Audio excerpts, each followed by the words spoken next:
Hello, everybody. This is Christina Fasonic and Damian Dressick coming to you live from beautiful Christina's car in Erie, Pennsylvania. We are visiting Presque Isle State Park today, experiencing the joys of Appalachia, and we were under the impression there would be Wi-Fi in the Presque Isle State Park. However, we were misled. Wrong. And okay, so we were wrong, and we drove around looking for Wi-Fi indoors, but because of COVID, there's indoors with Wi-Fi. So we are in the parking lot. We were asked to go outdoors. Yes, we were asked to go outdoors, not the first time. And we are out at the Starbucks in the parking lot doing our Wacona Live tonight. We wouldn't have missed it at all, though, right? But we are very excited. We would do this from the parking lot of a Sheetz if we had to. Sheetz. We would do, because we've got Mike Dittman. Yes. And we would go through a lot to bring you the awesome work of Mike Dittman.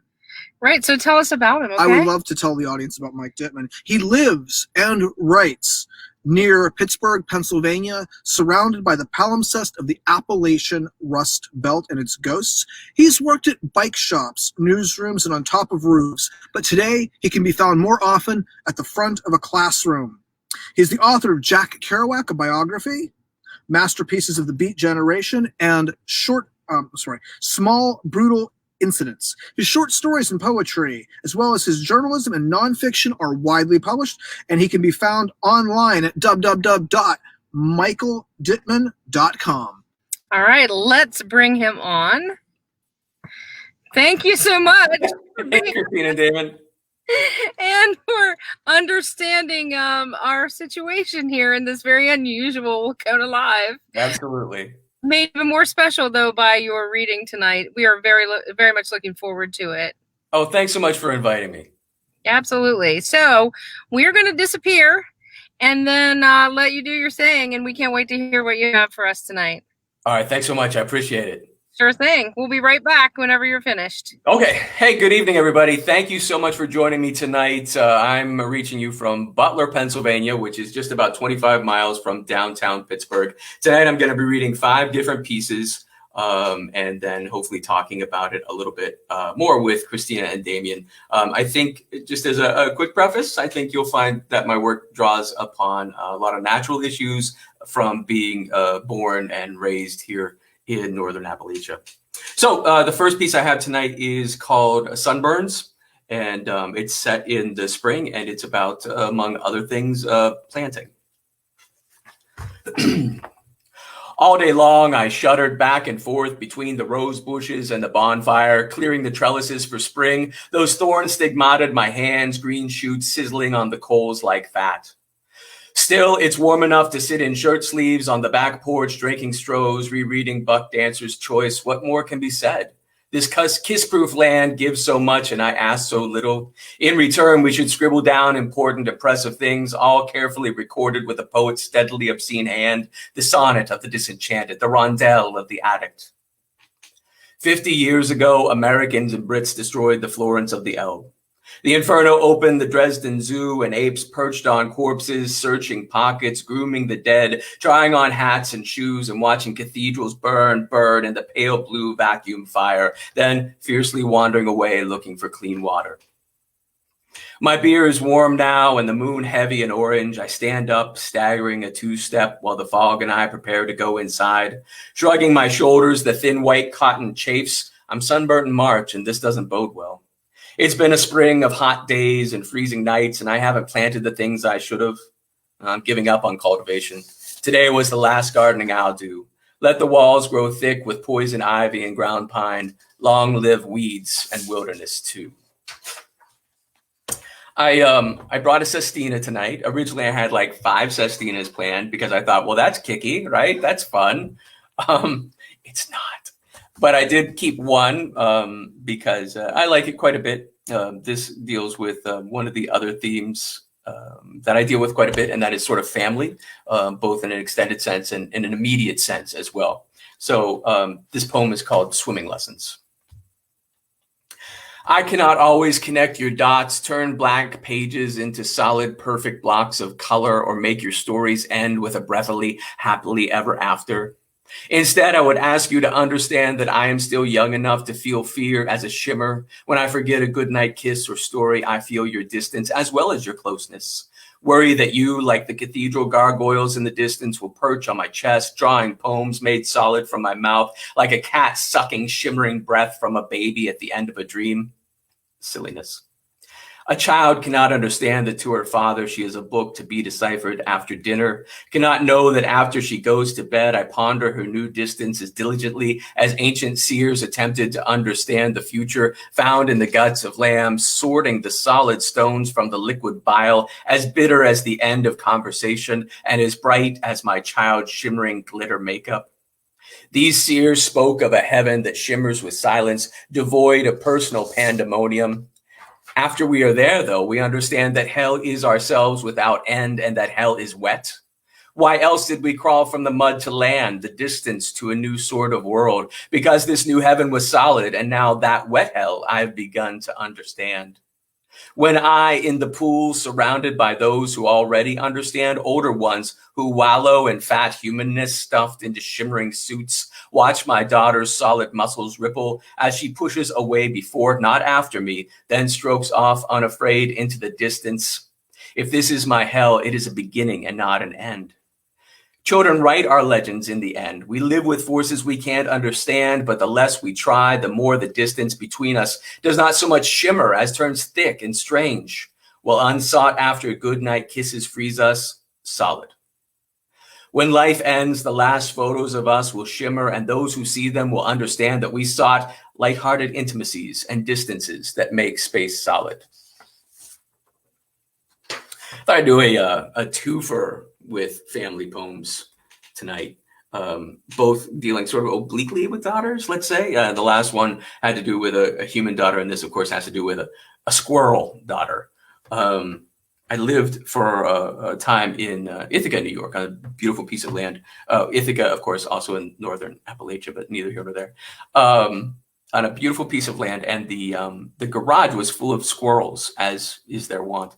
And one day when I was headed out, I found a baby squirrel, a little tiny, not even furry yet squirrel. And I tried to take care of it. And, long story short, it died. And it was kind of sad. I'm a big animal person, so it was a little tragic. But out of it came something good, this poem called The Changeling. Squirrel, I found your child curled on the cold cement of my garage, pink, wizened, covered in soft stubble, the bulge of eyes not yet open. Did you drop her as you bounded from rafter to rafter? Did a stray leg kick her out during a dream? Did murderous, unbearable urges force you to leave her there in hopes of alleviation? I warmed towels in the dryer. I dropped water into her mouth. I swallowed her and put her on the stand beside my bed. And I slept and I dreamt.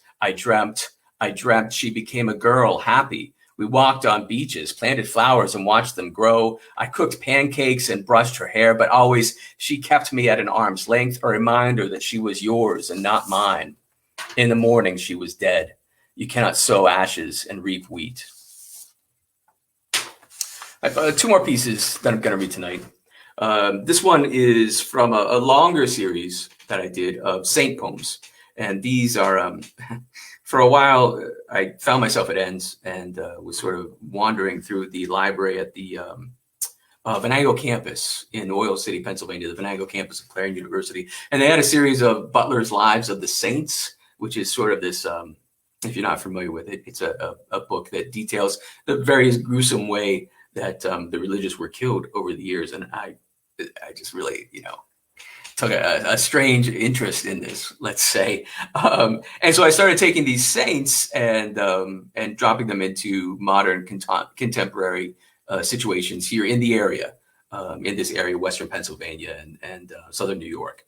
And so this one is called Saint Apollonia at the nursing home, and it refers to a nursing home in Grove City, Pennsylvania, called Grove Manor. And Saint Apollonia actually was a virgin martyr who had her teeth ripped out. And so there's a reference to that too, as there are, and the whole series tries to lean upon that. So this is Saint Apollonia at the nursing home. Because she could not go with them, she stays here within the 2 cool walls of Grove Manor. She gums her food and refuses to cooperate. Ignoring Sunday services, she walks outside and preaches her own message to the birds and shouts at pedestrians, kids on bikes, young women in love.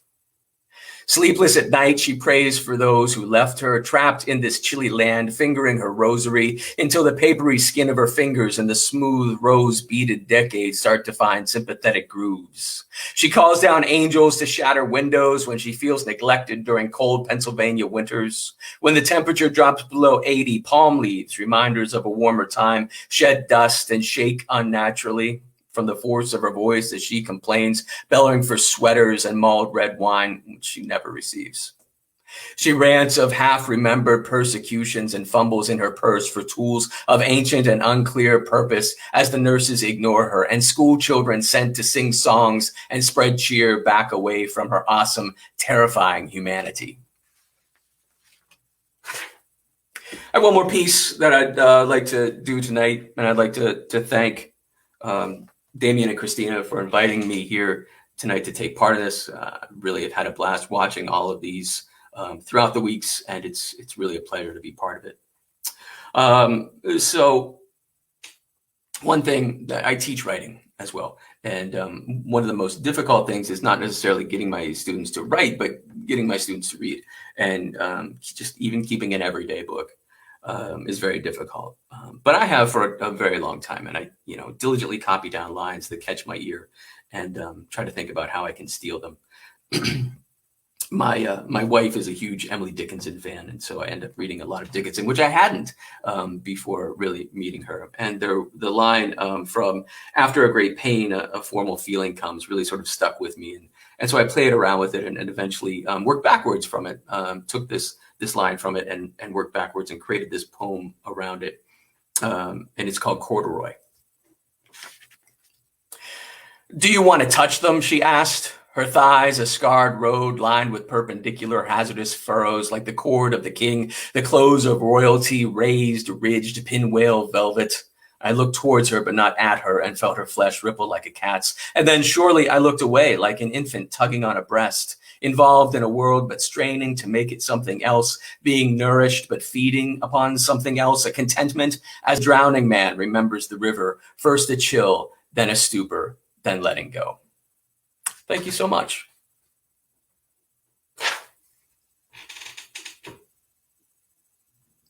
Oh, wow. That was great.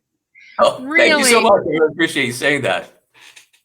Really, I love the squirrel poem quite a bit. Thank you. That poem, that whole incident, and I know it's ridiculous, I'm a middle-aged man, but that whole experience of trying so hard to make this stupid squirrel baby live, and then, sort of waking up and finding it dead was really just crushing in a way that a lot of other experiences haven't been. I love the line about sowing ashes and reaping wheat. Really, that whole idea of how we comport ourselves in the world and what we expect to get back from it. I love that encapsulation like that. It's really, it's so portable. Yeah, right? You can apply it to so much. It's funny because I grew up in a very sort of evangelical church, and a lot of times a line will come to my head, and I think, oh, wait a minute, is that me or is that the Bible? And so like, that really sounds like a parable. Wait a minute, I got to check that out. Like, I did notice like some of the students refer to as King Mike, and I couldn't figure it out. Yeah. You can be a leader or a follower. You have more fun as a follower, but you make more money as a leader, I think is what it comes down to. Well, you were absolutely wonderful tonight. Thank you. And I got to say, best poetry I've ever heard in a car, ever. But seriously, thank you very, thanks very a lot much. For reading. Really love the work. Thanks. Thank you. Now, I do have a question for you. Do you have work coming out that are in the near-term future that people can go check out in magazines, journals, things like that? Yeah, I actually have, even though I'm reading poetry tonight, a lot of my work actually is fiction. And I have a short story coming out in Hypnos magazine in September called The Special Collection. It's a long short story, and it's based in Pittsburgh, actually at the Carnegie Library. And so that's coming out. That would be the most recent piece I have coming out. Cool. And is Hypnos, is that an online or a print? That's print. Okay, cool. We'd be able to subscribe to this?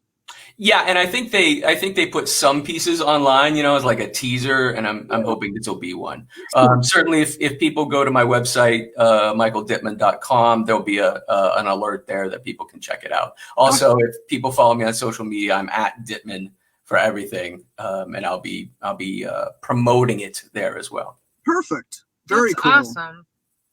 Thank you. Really, really wonderful work. Love the work. Yeah. Oh, thanks so much, guys. I hope that we can work again together soon.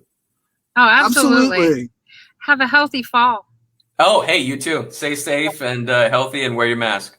Absolutely. Thank you, and thanks everybody. So Thanks. We've got next Thursday. We do not have a Monday reading because it's August, but next Thursday we've got, I want to say, Sue Powers, the Appalachian music of Sue Powers.